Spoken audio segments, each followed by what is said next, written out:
Bercakap berkenaan dasar monetary, Bank of Japan mengekalkan tetapan moneterinya pada Selasa seiring langkah meluaskan penilaian keputusan pembuat dasar.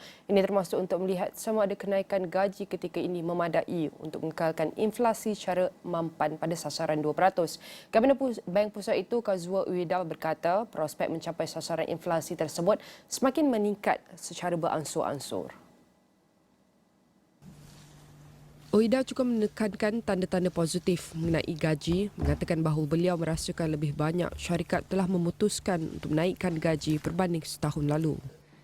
去年のこの時期と比べますと、やや早めに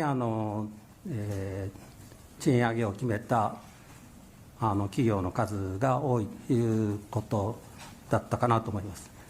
この間、消費者物価の基調的な上昇率は、見通し期間終盤にかけて、2% の物価安定の目標に向けて徐々に高まっていくと見ています。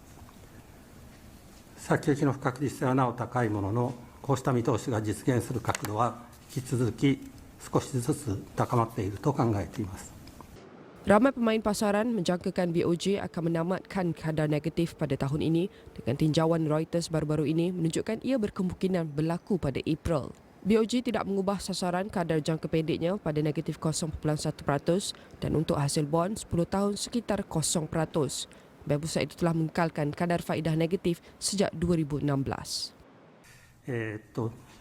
ざっくり申し上げれば、これまでの物価見通しに沿って、経済が、進行しているということが確認できたということになるのかなと思います。